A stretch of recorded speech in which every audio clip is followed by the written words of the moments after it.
Introduction. One day, my students sat me down and ordered me to write this book. They wanted people to be able to use our work to make their lives better. It was something I wanted to do for a long time, but it became my #1 priority. My work is part of a tradition in psychology that shows the power of people's beliefs. These may be beliefs we're aware of or unaware of, but they strongly affect what we want and whether we succeed in getting it. This tradition also shows how changing people's beliefs, even the simplest beliefs, can have profound effects. In this book, you'll learn how a simple belief about yourself, a belief we discovered in our research, guides a large part of your life. In fact, it permeates every part of your life. Much of what you think of as your personality actually grows out of this mindset. Much of what may be preventing you from fulfilling your potential grows out of it. No book has ever explained this mindset and shown people how to make use of it in their lives. You'll suddenly understand the greats, in the sciences and arts, in sports, and in business, and the would-have-beens. You'll understand your mate, your boss, your friends, your kids. You'll see how to unleash your potential, and your children's. It is my privilege to share my findings with you. Besides accounts of people from my research, I filled each chapter with stories both ripped from the headlines and based on my own life and experience, so you can see the mindsets in action. In most cases, names and personal information have been changed to preserve anonymity. In some cases, several people have been condensed into one to make a clearer point. A number of the exchanges are recreated from memory, and I've rendered them to the best of my ability. At the end of each chapter and throughout the last chapter, I show you ways to apply the lessons, ways to recognize the mindset that is guiding your life, to understand how it works, and to change if you wish. Chapter 1. The Mindsets. When I was a young researcher just starting out, something happened that changed my life. I was obsessed with understanding how people cope with failures, and I decided to study it by watching how students grapple with hard problems.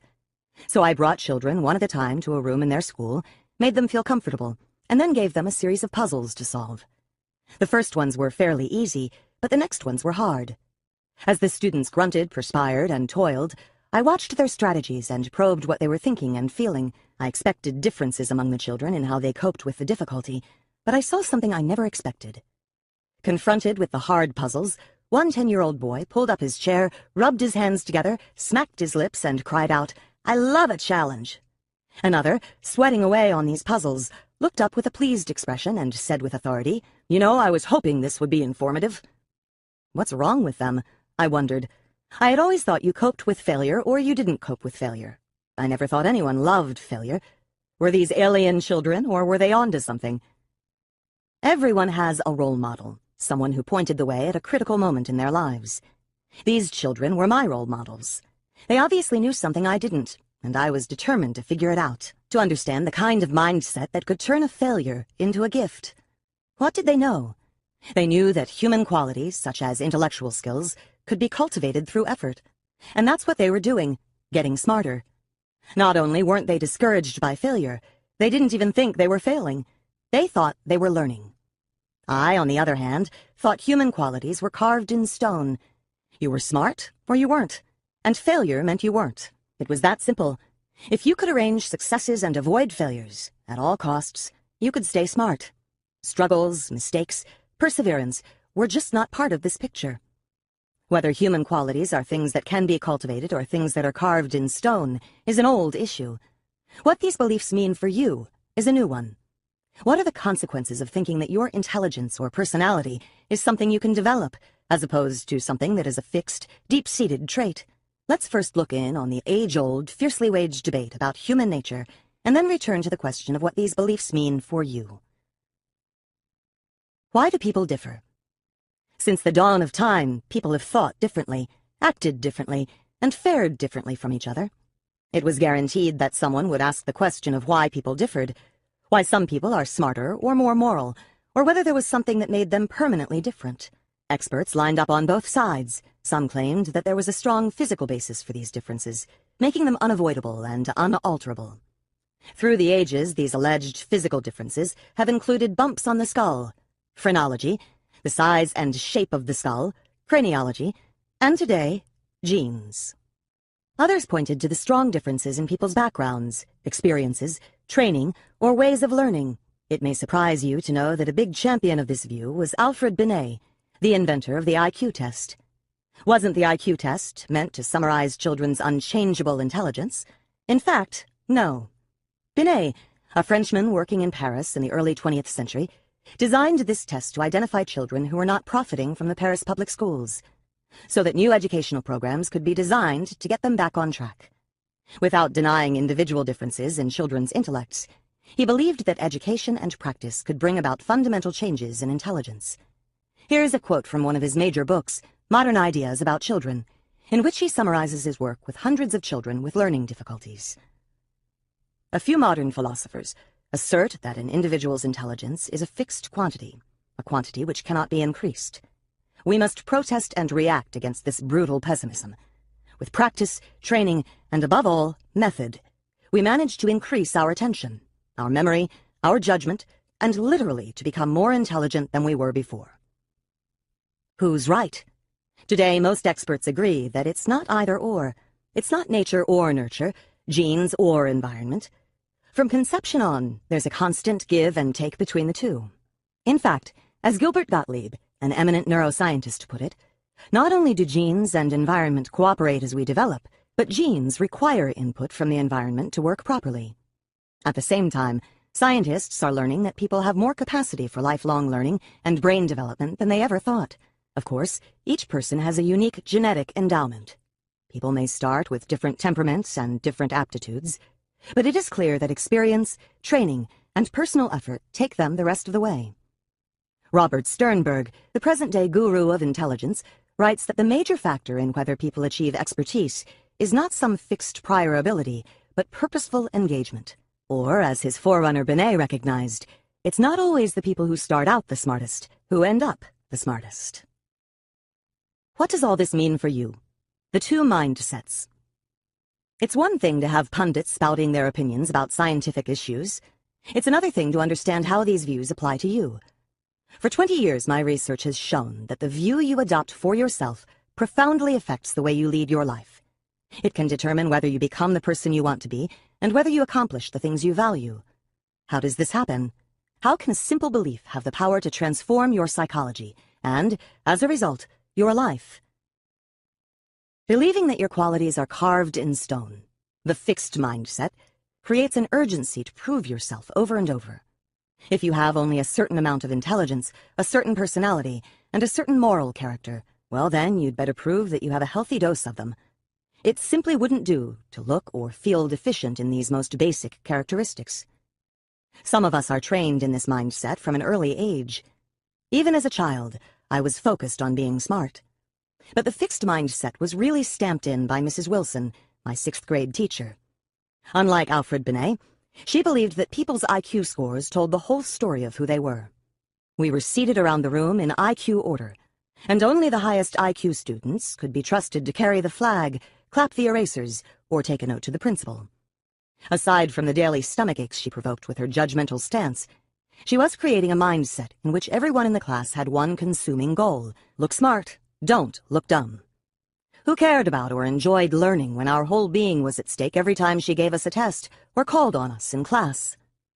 I've seen so many people with this one consuming goal of proving themselves. In the classroom, in their careers, and in their relationships. Every situation calls for a confirmation of their intelligence, personality, or character. Every situation is evaluated. Will I succeed or fail? Will I look smart or dumb? Will I be accepted or rejected? Will I feel like a winner or a loser? But doesn't our society value intelligence, personality, and character? Isn't it normal to want these traits? Yes, but there is another mindset in which these traits are not simply a hand you're dealt and have to live with. Always trying to convince yourself and others that you have a royal flush when you're secretly worried it's a pair of tens. In this mindset, the hand you're dealt is just the starting point for development. This growth mindset is based on the belief that your basic qualities are things you can cultivate through your efforts, although people may differ in every which way, in their initial talents and aptitudes, interests, or temperaments. Everyone can change and grow through application and experience. Do people with this mindset believe that anyone can be anything, that anyone with proper motivation or education can become Einstein or Beethoven? No, but they believe that a person's true potential is unknown and unknowable, that it's impossible to foresee what can be accomplished with years of passion, toil, and training. Did you know that Darwin and Tolstoy were considered ordinary children? That Ben Hogan, one of the greatest golfers of all time, was completely uncoordinated and graceless as a child? That the photographer Cindy Sherman, who has been on virtually every list of the most important artists of the 20th century, failed her first photography course? That Geraldine Page, one of our greatest actresses, was advised to give it up for lack of talent? You can see how the belief that cherished qualities can be developed creates a passion for learning. Why waste time proving over and over how great you are when you could be getting better? Why hide deficiencies instead of overcoming them? Why look for friends or partners who will just shore up your self-esteem instead of ones who will also challenge you to grow? And why seek out the tried and true instead of experiences that will stretch you? The passion for stretching yourself and sticking to it, even or especially when it's not going well, is the hallmark of the growth mindset. This is the mindset that allows people to thrive during some of the most challenging times in their lives. A view from the two mindsets. To give you a better sense of how the two mindsets work, imagine, as vividly as you can, that you are a young adult having a really bad day.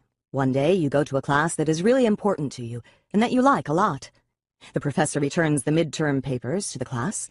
You got a C+. You're very disappointed. That evening, on the way back to your home, you find that you've gotten a parking ticket. Being really frustrated, you call your best friend to share your experience, but are sort of brushed off. What would you think? What would you feel? What would you do? When I asked people with the fixed mindset, this is what they said. I'd feel like a reject. I'm a total failure. I'm an idiot. I'm a loser. I'd feel worthless and dumb. Everyone's better than me. I'm slime. In other words, they'd see what happened as a direct measure of their competence and worth. This is what they'd think about their lives. My life is pitiful. I have no life. Someone upstairs doesn't like me. The world is out to get me. Someone is out to destroy me. Nobody loves me. Everybody hates me. Life is unfair and all efforts are useless. Life stinks. I'm stupid. Nothing good ever happens to me. I'm the most unlucky person on this earth. Excuse me, was there death and destruction, or just a grade, a ticket, and a bad phone call? Are these just people with low self-esteem, or card-carrying pessimists? No. When they aren't coping with failure, they feel just as worthy and optimistic, and bright and attractive, as people with the growth mindset. So how would they cope? I wouldn't bother to put so much time and effort into doing well in anything. In other words, don't let anyone measure you again. Do nothing, stay in bed, get drunk, eat, yell at someone if I get a chance to, eat chocolate, listen to music and pout, go into my closet and sit there, pick a fight with somebody, cry, break something. What is there to do? What is there to do? You know, when I wrote the vignette, I intentionally made the grade a C+, not an F. It was a midterm rather than a final. It was a parking ticket, not a car wreck. They were sort of brushed off, not rejected outright. Nothing catastrophic or irreversible happened. Yet from this raw material, the fixed mindset created the feeling of utter failure and paralysis. When I gave people with the growth mindset the same vignette, here's what they said. They'd think, I need to try harder in class, be more careful when parking the car, and wonder if my friend had a bad day. The C+ would tell me that I'd have to work a lot harder in the class, but I have the rest of the semester to pull up my grade. There were many, many more like this, but I think you get the idea. Now, how would they cope? Directly. I'd start thinking about studying harder, or studying in a different way, for my next test in that class. I'd pay the ticket, and I'd work things out with my best friend the next time we speak. I'd look at what was wrong on my exam, resolve to do better, pay my parking ticket, and call my friend to tell her I was upset the day before. Work hard on my next paper, speak to the teacher, be more careful where I park, or contest the ticket, and find out what's wrong with my friend. You don't have to have one mindset or the other to be upset. Who wouldn't be? Things like a poor grade or a rebuff from a friend or loved one, these are not fun events. No one was smacking their lips with relish. Yet those people with the growth mindset were not labeling themselves and throwing up their hands. Even though they felt distressed, they were ready to take the risks, confront the challenges, and keep working at them. So, what's new? Is this a novel idea? We have lots of sayings that stress the importance of risk and the power of persistence, such as, nothing ventured, nothing gained, and if at first you don't succeed, try again. Or, Rome wasn't built in a day. By the way, I was delighted to learn that the Italians have the same expression. What is truly amazing is that people with the fixed mindset would not agree. For them, it's nothing ventured, nothing lost. If at first you don't succeed, you probably don't have the ability. If Rome wasn't built in a day, maybe it wasn't meant to be. In other words, risk and effort are two things that might reveal your inadequacies and show that you are not up to the task. In fact, it's startling to see the degree to which people with the fixed mindset do not believe in effort. What's also new is that people's ideas about risk and effort grow out of their more basic mindset. It's not just that some people happen to recognize the value of challenging themselves and the importance of effort. Our research has shown that this comes directly from the growth mindset. When we teach people the growth mindset, with its focus on development, these ideas about challenge and effort follow. Similarly, it's not just that some people happen to dislike challenge and effort. When we temporarily put people in a fixed mindset with its focus on permanent traits, they quickly fear challenge and devalue effort. We often see books with titles like The 10 Secrets of the World's Most Successful People crowding the shelves of bookstores, and these books may give many useful tips, but they're usually a list of unconnected pointers like take more risks or believe in yourself. While you're left admiring people who can do that, it's never clear how these things fit together or how you could ever become that way. So you're inspired for a few days, but basically the world's most successful people still have their secrets. Instead, as you begin to understand the fixed and growth mindsets, you will see exactly how one thing leads to another. How a belief that your qualities are carved in stone leads to a host of thoughts and actions. And how a belief that your qualities can be cultivated leads to a host of different thoughts and actions, taking you down an entirely different road. It's what we psychologists call an aha experience. Not only have I seen this in my research when we teach people a new mindset, but I get letters all the time from people who have read my work. They recognize themselves.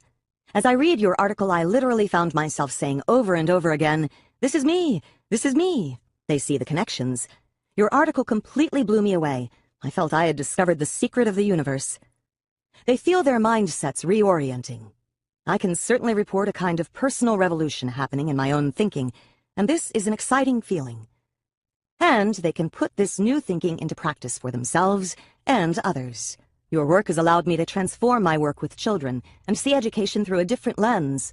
Or, I just wanted to let you know what an impact, on a personal and practical level, your outstanding research has had for hundreds of students. Self-insight. Who has accurate views of their assets and limitations? Well, maybe the people with the growth mindset don't think they're Einstein or Beethoven, but aren't they more likely to have inflated views of their abilities and try for things they're not capable of? In fact, studies show that people are terrible at estimating their abilities. Recently, we set out to see who is most likely to do this. Sure, we found people greatly misestimated their performance and their ability, but it was those with the fixed mindset who accounted for almost all the inaccuracy. The people with the growth mindset were amazingly accurate. When you think about it, this makes sense. If, like those with the growth mindset, you believe you can develop yourself, then you're open to accurate information about your current abilities, even if it's unflattering. What's more, if you're oriented toward learning, as they are, you need accurate information about your current abilities in order to learn effectively. However, if everything is either good news or bad news about your precious traits, as it is with fixed mindset people, distortion almost inevitably enters the picture. Some outcomes are magnified, others are explained away, and before you know it, you don't know yourself at all. Howard Gardner, in his book Extraordinary Minds, concluded that the exceptional individuals have a special talent for identifying their own strengths and weaknesses. It's interesting that those with the growth mindset seem to have that talent. What's in store? The other thing exceptional people seem to have is a special talent for converting life's setbacks into future successes. Creativity researchers concur. In a poll of 143 creativity researchers, there was wide agreement about the #1 ingredient in creative achievement, and it was exactly the kind of perseverance and resilience produced by the growth mindset. You may be asking again, how can one belief lead to all this? the love of challenge, belief in effort, resilience in the face of setbacks, and greater, more creative, success. In the chapters that follow, you'll see exactly how this happens, how the mindsets change what people strive for and what they see as success, how they change the definition, significance, and impact of failure, and how they change the deepest meaning of effort. You'll see how these mindsets play out in school, in sports, in the workplace, and in relationships. You'll see where they come from and how they can be changed. Grow your mindset. Which mindset do you have? Answer these questions about intelligence. Read each statement and decide whether you mostly agree with it or disagree with it. 1. Your intelligence is something very basic about you that you can't change very much. 2. You can learn new things, but you can't really change how intelligent you are. 3. No matter how much intelligence you have, you can always change it quite a bit.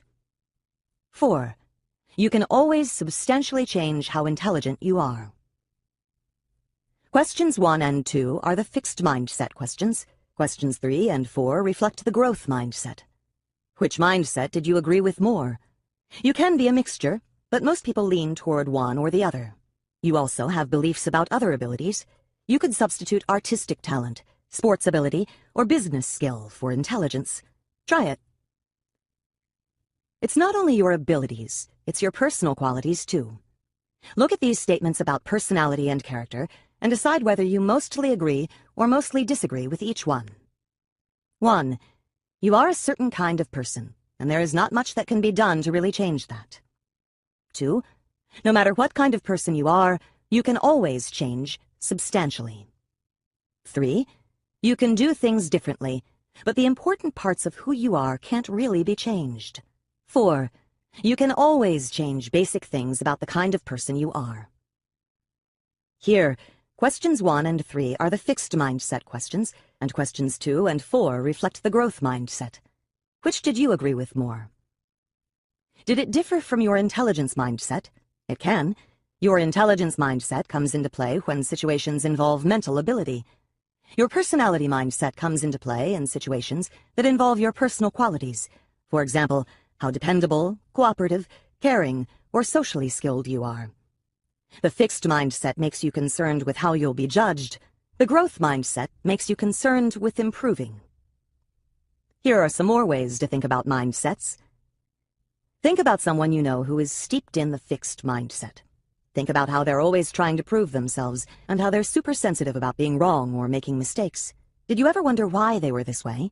Are you this way? Now you can begin to understand why. Think about someone you know who is skilled in the growth mindset. Someone who understands that important qualities can be cultivated. Think about the ways they confront obstacles. Think about the things they do to stretch themselves. What are some ways you might like to change or stretch yourself? Okay, now imagine you've decided to learn a new language and you've signed up for a class. A few sessions into the course, the instructor calls you to the front of the room and starts throwing questions at you one after another. Put yourself in a fixed mindset. Your ability is on the line. Can you feel everyone's eyes on you? Can you see the instructor's face evaluating you? Feel the tension? Feel your ego bristle and waver? What else are you thinking and feeling? Now, put yourself in a growth mindset. You're a novice. That's why you're here. You're here to learn. The teacher is a resource for learning. Feel the tension leave you. Feel your mind open up. The message is, you can change your mindset. Chapter 2. Inside the Mindsets. When I was a young woman, I wanted a prince-like mate. Very handsome, very successful, a big cheese. I wanted a glamorous career, but nothing too hard or risky. And I wanted it all to come to me as validation of who I was. It would be many years before I was satisfied.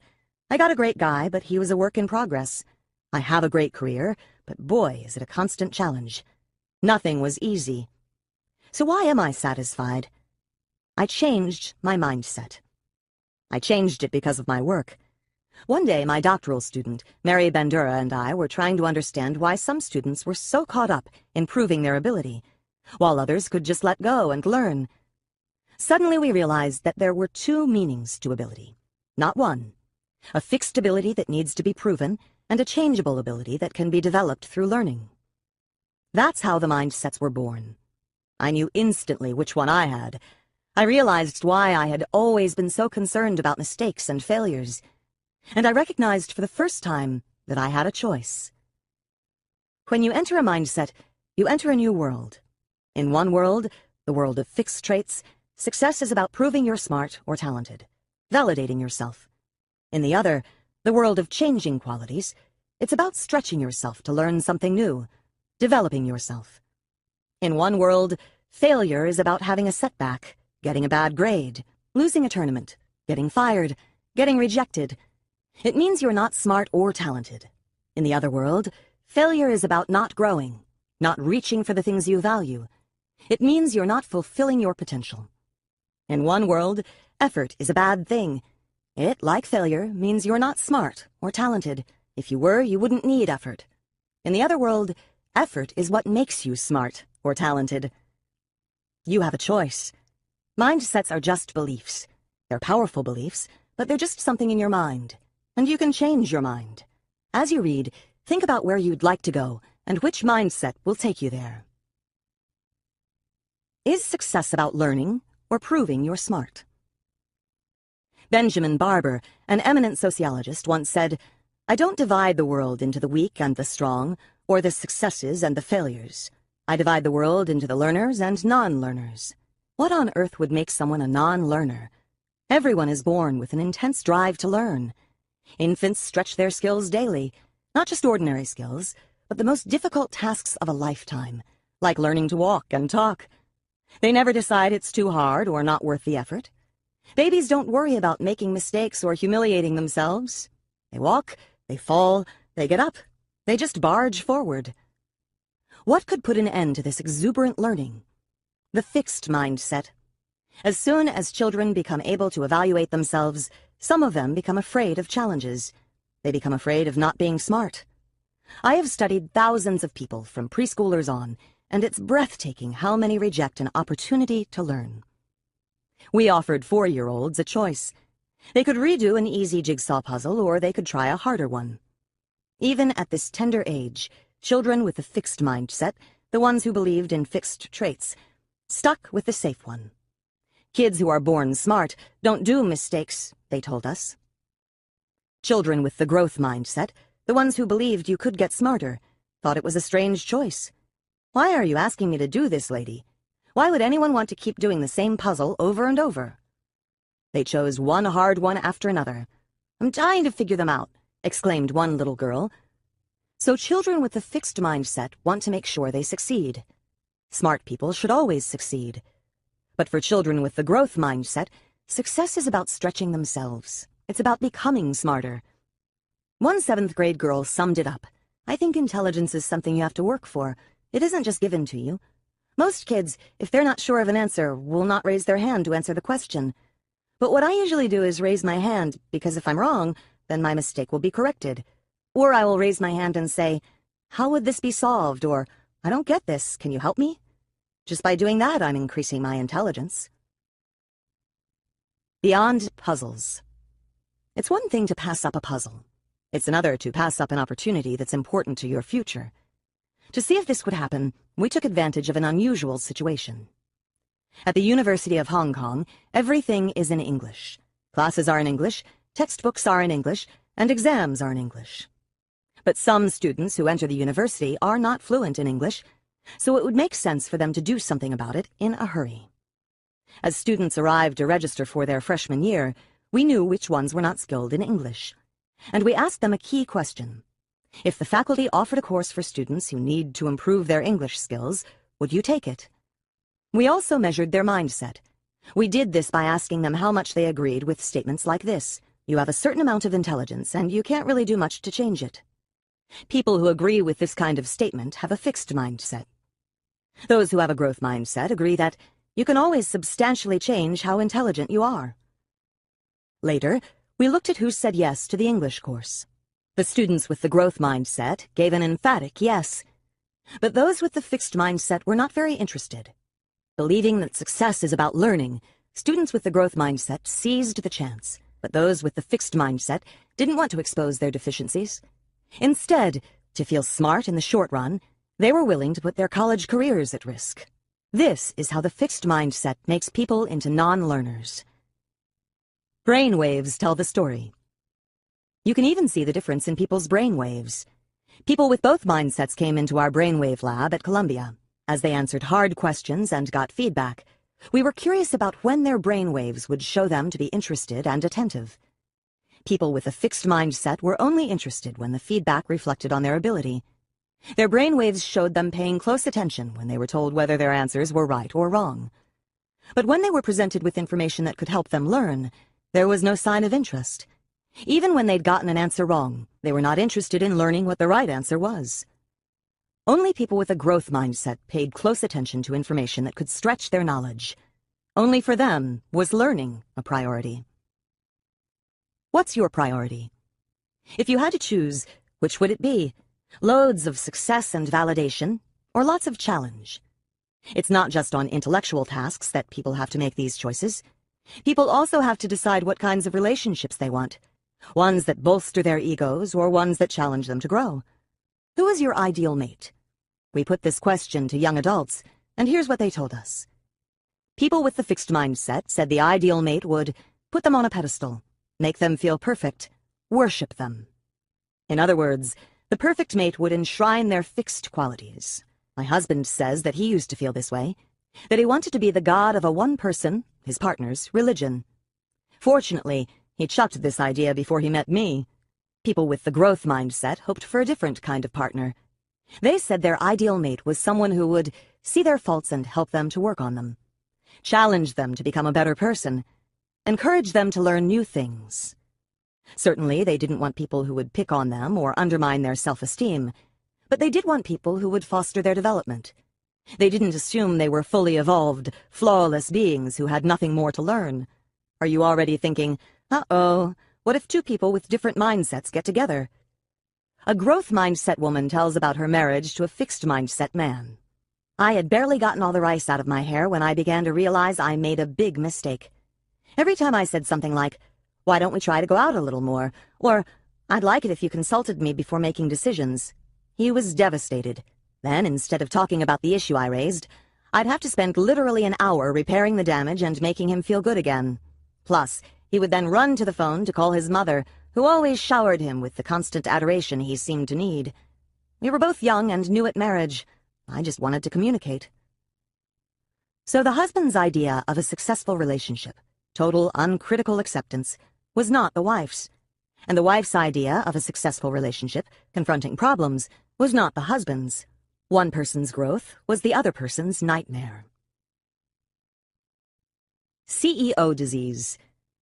Speaking of reigning from atop a pedestal and wanting to be seen as perfect, you won't be surprised that this is often called CEO disease. Lee Iacocca had a bad case of it. After his initial success at head of Chrysler Motors, Iacocca looked remarkably like our 4-year-olds with the fixed mindset. He kept bringing out the same car models over and over with only superficial changes. Unfortunately, they were models no one wanted anymore. Meanwhile, Japanese companies were completely rethinking what cars should look like and how they should run. We know how this turned out. The Japanese cars rapidly swept the market. CEOs face this choice all the time. Should they confront their shortcomings, or should they create a world where they have none? Lee Iacocca chose the latter. He surrounded himself with worshippers, exiled the critics, and quickly lost touch with where his field was going. Lee Iacocca became a non-learner. But not everyone catches CEO disease. Many great leaders confront their shortcomings on a regular basis. Darwin Smith, looking back on his extraordinary performance at Kimberly-Clark, declared, "I never stopped trying to be qualified for the job." These men, like the Hong Kong students with the growth mindset, never stopped taking the remedial course. CEOs face another dilemma. They can choose short-term strategies that boost the company's stock and make themselves look like heroes, or they can work for long-term improvement, risking Wall Street's disapproval as they lay the foundation for the health and growth of the company over the longer haul. Albert Dunlap, a self-professed fixed mindsetter, was brought in to turn around Sunbeam. He chose the short-term strategy of looking like a hero to Wall Street. The stock soared, but the company fell apart. Lou Gerstner, an avowed growth mindsetter, was called in to turn around IBM. As he set about the enormous task of overhauling IBM culture and policies, stock prices were stagnant, and Wall Street sneered. They called him a failure. A few years later, however, IBM was leading its field again. Stretching. People in a growth mindset don't just seek challenge. They thrive on it. The bigger the challenge, the more they stretch. And nowhere can it be seen more clearly than in the world of sports. You can just watch people stretch and grow. Mia Hamm, the greatest female soccer star of her time, says it straight out. All my life I've been playing up, meaning I've challenged myself with players older, bigger, more skillful, more experienced. In short, better than me. First, she played with her older brother. Then, at 10, she joined the 11-year-old boys' team. Then she threw herself into the #1 college team in the United States. Each day I attempted to play up to their level, and I was improving faster than I ever dreamed possible. Patricia Miranda was a chubby, unathletic high school kid who wanted to wrestle. After a bad beating on the mat, she was told, "You're a joke." First she cried, then she felt, that really set my resolve. I had to keep going and had to know if effort and focus and belief and training could somehow legitimize me as a wrestler. Where did she get this resolve? Miranda was raised in a life devoid of challenge. But when her mother died of an aneurysm at age 40, 10-year-old Miranda came up with a principle. When you're lying on your deathbed, one of the cool things to say is, "I really explored myself." This sense of urgency was instilled when my mom died. If you only go through life doing stuff that's easy, shame on you. So when wrestling presented a challenge, she was ready to take it on. Her effort paid off. At 24, Miranda was having the last laugh. She won the spot for her weight group on the U.S. Olympic team and came home from Athens with a bronze medal. And what was next? Yale Law School. People urged her to stay where she was already on top, but Miranda felt it was more exciting to start at the bottom again and see what she could grow into this time. Stretching beyond the possible. Sometimes people with the growth mindset stretch themselves so far that they do the impossible. In 1995, Christopher Reeve, the actor, was thrown from a horse.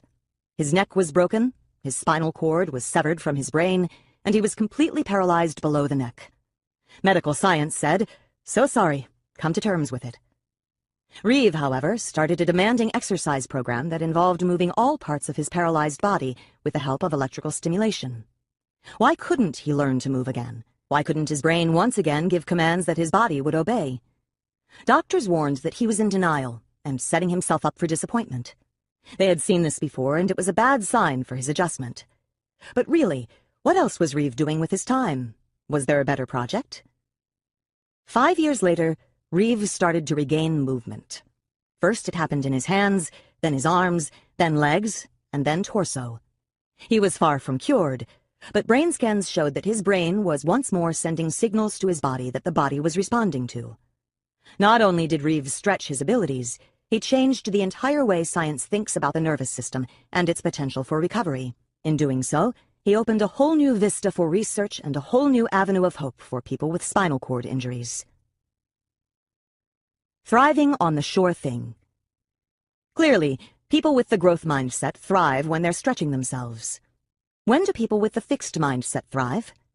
When things are safely within their grasp. If things get too challenging, when they're not feeling smart or talented, they lose interest. I watched it happen as we followed pre-med students through their first semester of chemistry. For many students, this is what their lives have led up to, becoming a doctor.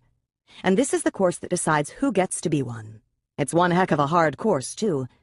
The average grade on each exam is C+, for students who've rarely seen anything less than an A. Most students started out pretty interested in chemistry, yet over the semester, something happened. Students with the fixed mindset stayed interested only when they did well right away. Those who found it difficult showed a big drop in their interest and enjoyment. If it wasn't a testimony to their intelligence, they couldn't enjoy it. "The harder it gets," reported one student, "the more I have to force myself to read the book and study for the tests. I was excited about chemistry before, but now every time I think about it, I get a bad feeling in my stomach." In contrast, students with the growth mindset continued to show the same high level of interest, even when they found the work very challenging. "It's a lot more difficult for me than I thought it would be, but it's what I want to do, so that only makes me more determined. When they tell me I can't, it really gets me going." Challenge and interest went hand in hand. We saw the same thing in younger students. We gave fifth graders intriguing puzzles, which they all loved, but when we made them harder, children with a fixed mindset showed a big plunge in enjoyment. They also changed their minds about taking some home to practice. "It's okay, you can keep them. I already have them," fibbed one child. In fact, they couldn't run from them fast enough. This was just as true for children who were the best puzzle solvers. Having puzzle talent did not prevent the decline. Children with the growth mindset, on the other hand, couldn't tear themselves away from the hard problems. These were their favorites, and these were the ones they wanted to take home. "Could you write down the name of these puzzles?" one child asked, "so my mom can buy me some more when these ones run out?" Not long ago, I was interested to read about Marina Semyonova, a great Russian dancer and teacher who devised a novel way of selecting her students. It was a clever test for mindset. As a former student tells it, her students first have to survive a trial period while she watches to see how you react to praise and to correction. Those more responsive to the correction are deemed worthy. In other words, she separates the ones who get their thrill from what's easy, what they've already mastered, from those who get their thrill from what's hard. I'll never forget the first time I heard myself say, "This is hard. This is fun." That's the moment I knew I was changing mindsets. When do you feel smart? When you're flawless, or when you're learning? The plot is about to thicken, for in the fixed mindset, it's not enough just to succeed. It's not enough just to look smart and talented. You have to be pretty much flawless, and you have to be flawless right away. We asked people, ranging from grade schoolers to young adults, "When do you feel smart?" The differences were striking. People with the fixed mindset said, "It's when I don't make any mistakes. When I finish something fast and it's perfect. When something is easy for me, but other people can't do it." It's about being perfect right now. But people with the growth mindset said, "When it's really hard and I try really hard, and I can do something I couldn't do before. Or when I work on something a long time and I start to figure it out." For them, it's not about immediate perfection. It's about learning something over time, confronting a challenge, and making progress. If you have ability, why should you need learning? Actually, people with a fixed mindset expect ability to show up on its own, before any learning takes place. After all, if you have it, you have it, and if you don't, you don't. I see this all the time. Out of all the applicants from all over the world, my department at Columbia admitted 6 new graduate students a year. They all had amazing test scores, nearly perfect grades, and rave recommendations from eminent scholars. Moreover, they'd been courted by the top grad schools. It took one day for some of them to feel like complete imposters. Yesterday they were hotshots, today they're failures. Here's what happens. They look at the faculty with our long list of publications. "Oh my God, I can't do that." They look at the advanced students who are submitting articles for publication and writing grant proposals. "Oh my God, I can't do that." They know how to take tests and get A's, but they don't know how to do this. Yet. They forget the yet. Isn't that what school is for? To teach. They're there to learn how to do these things, not because they already know everything. I wonder if this is what happened to Janet Cook and Stephen Glass. They were both young reporters who skyrocketed to the top on fabricated articles. Janet Cook won a Pulitzer Prize for her Washington Post articles about an 8-year-old boy who was a drug addict. The boy did not exist, and she was later stripped of her prize. Stephen Glass was the whiz kid of the New Republic, who seemed to have stories and sources reporters only dream of. The sources did not exist, and the stories were not true. Did Janet Cook and Stephen Glass need to be perfect right away? Did they feel that admitting ignorance would discredit them with their colleagues? Did they feel they should already be the big-time reporters before they did the hard work of learning how? "We were stars, precocious stars," wrote Stephen Glass, and that was what mattered. The public understands them as cheats, and cheat they did. But I understand them as talented young people, desperate young people, who succumbed to the pressures of a fixed mindset. There was a saying in the 1960s that went, "Becoming is better than being." The fixed mindset does not allow people the luxury of becoming. They have to already be. A test score is forever. Let's take a closer look at why, in the fixed mindset, it's so crucial to be perfect right now. It's because one test or one evaluation can measure you forever. 20 years ago, at the age of 5, Loretta and her family came to the United States. A few days later, her mother took her to her new school, where they promptly gave her a test. The next thing she knew, she was in her kindergarten class, but it was not the Eagles, the elite kindergarten class. As time passed, however, Loretta was transferred to the Eagles, and she remained with that group of students until the end of high school, garnering a bundle of academic prizes along the way. Yet she never felt she belonged. That first test, she was convinced, diagnosed her fixed ability and said that she was not a true Eagle. Never mind that she had been 5 years old and had just made a radical change to a new country. Or that maybe there hadn't been room in the Eagles for a while. Or that maybe the school decided she would have an easier transition in a more low-key class. There are so many ways to understand what happened and what it meant. Unfortunately, she chose the wrong one. For in the world of the fixed mindset, there is no way to become an Eagle. If you were a true Eagle, you would have aced the test and been hailed as an Eagle at once. Is Loretta a rare case, or is this kind of thinking more common than we realize?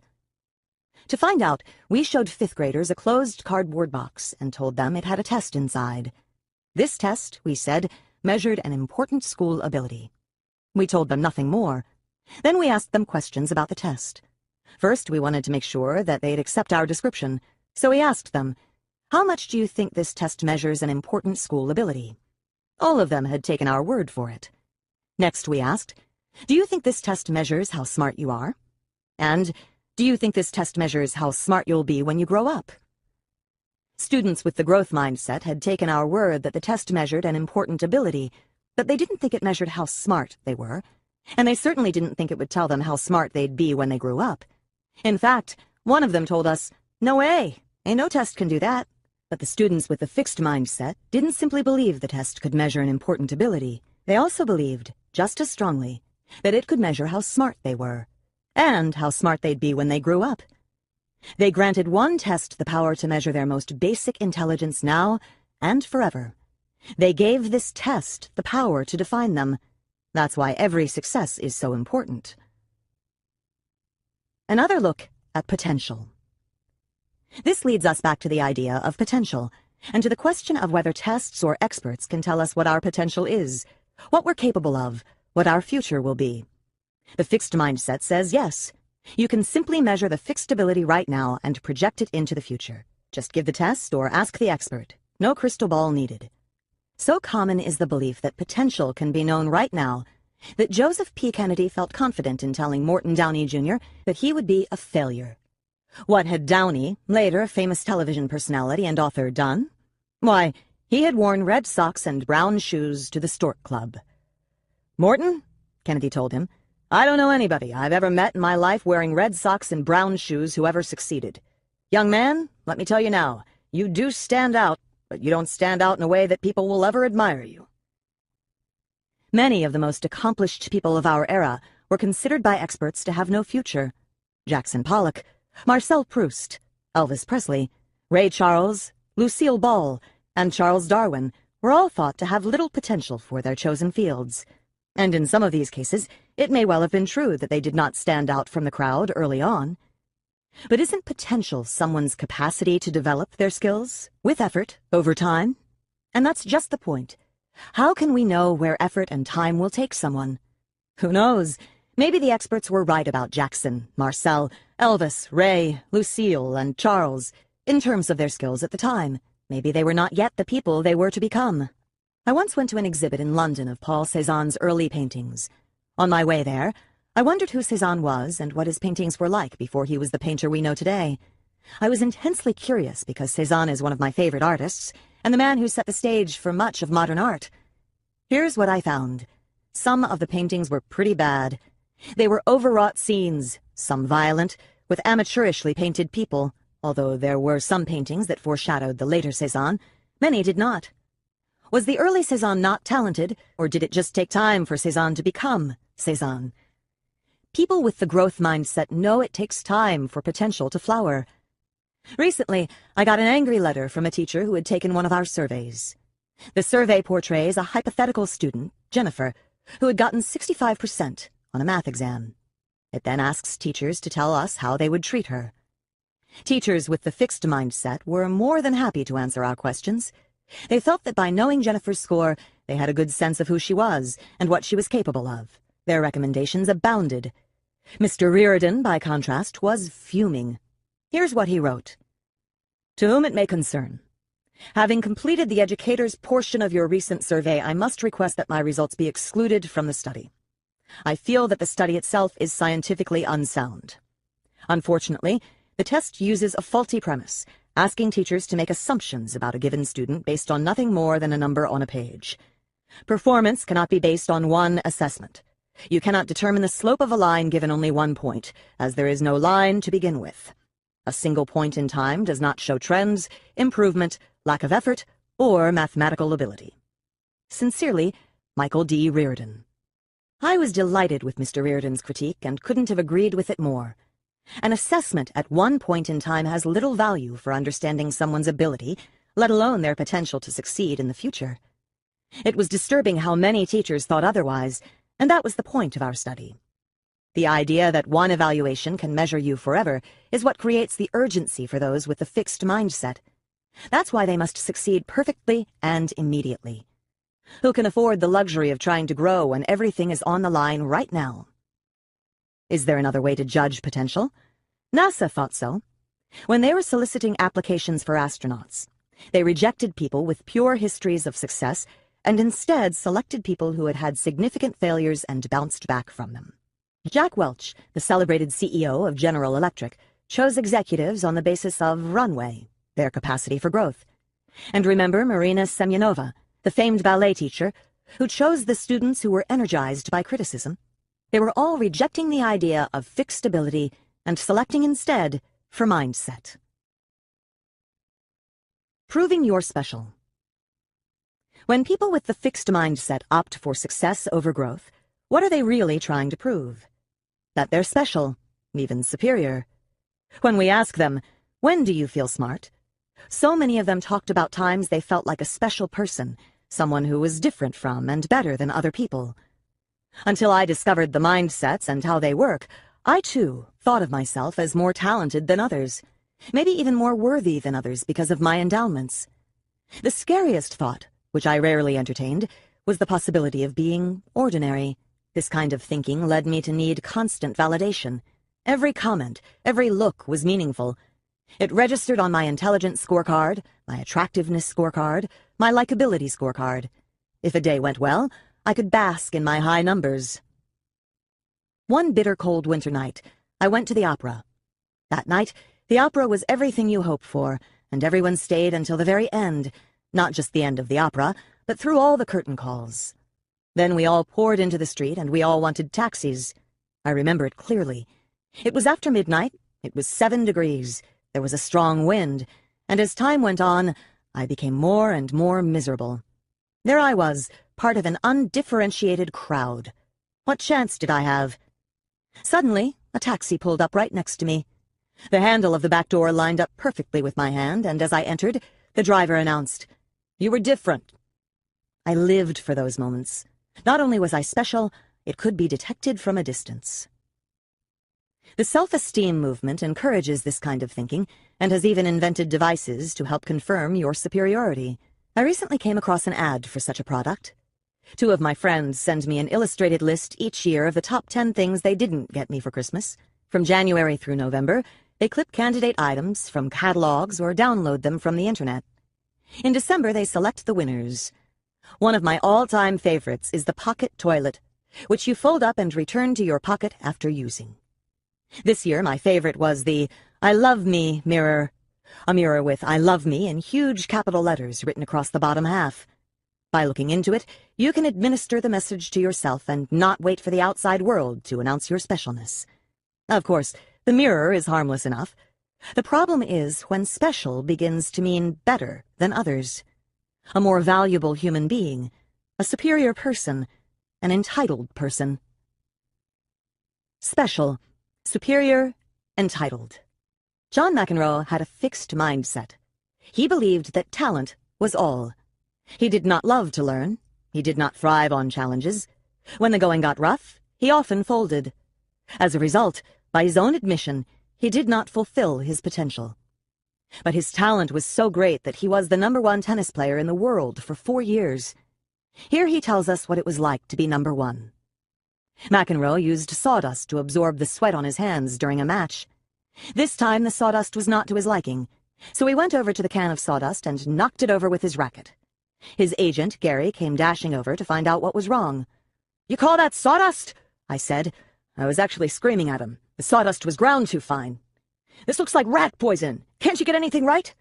So Gary ran out, and 20 minutes later came back with a fresh can of coarser sawdust, and $20 less in his pocket.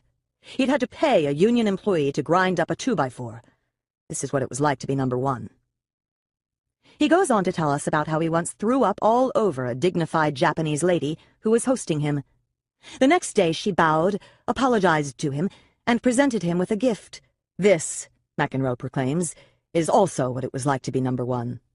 Everything was about you. Did you get everything you need? Is everything okay? We'll pay you this, we'll do that, we'll kiss your behind. You only have to do what you want. Your reaction to anything else is, get the hell out of here. For a long time, I didn't mind it a bit. Would you? So let's see. If you're successful, you're better than other people. You get to abuse them and have them grovel. In the fixed mindset, this is what can pass for self-esteem. As a contrast, let's look at Michael Jordan, growth-minded athlete par excellence, whose greatness is regularly proclaimed by the world. Superman, God in person, Jesus in tennis shoes. If anyone has reason to think of himself as special, it's he. But here's what he said when his return to basketball caused a huge commotion. "I was shocked with the level of intensity my coming back to the game created. People were praising me like I was a religious cult or something. It was very embarrassing. I'm a human being like everyone else." Jordan knew how hard he had worked to develop his abilities. He was a person who had struggled and grown, not a person who was inherently better than others. Tom Wolfe, in The Right Stuff, describes the elite military pilots who eagerly embrace the fixed mindset. Having passed one rigorous test after another, they think of themselves as special, as people who were born smarter and braver than other people. But Chuck Yeager, the hero of The Right Stuff, begged to differ. "There is no such thing as a natural-born pilot. Whatever my aptitude or talents, becoming a proficient pilot was hard work, really a lifetime's learning experience. The best pilots fly more than the others. That's why they're the best." Like Michael Jordan, he was a human being. He just stretched himself farther than most. In summary, people who believe in fixed traits feel an urgency to succeed, and when they do, they may feel more than pride. They may feel a sense of superiority, since success means their fixed traits are better than other people's. However, lurking behind that self-esteem of the fixed mindset is a simple question. If you're somebody when you're successful, what are you when you're unsuccessful? Mindsets change the meaning of failure. The Martins worshipped their 3-year-old Robert and always bragged about his feats. There had never been a child as bright and creative as theirs. Then Robert did something unforgivable. He didn't get into the #1 preschool in New York. After that, the Martins cooled toward him. They didn't talk about him the same way, and they didn't treat him with the same pride and affection. He was no longer their brilliant little Robert. He was someone who had discredited himself and shamed them. At the tender age of 3, he was a failure. As a New York Times article points out, failure has been transformed from an action, "I failed," to an identity, "I am a failure." This is especially true in the fixed mindset. When I was a child, I too worried about meeting Robert's fate. In 6th grade, I was the best speller in my school. The principal wanted me to go to a citywide competition, but I refused.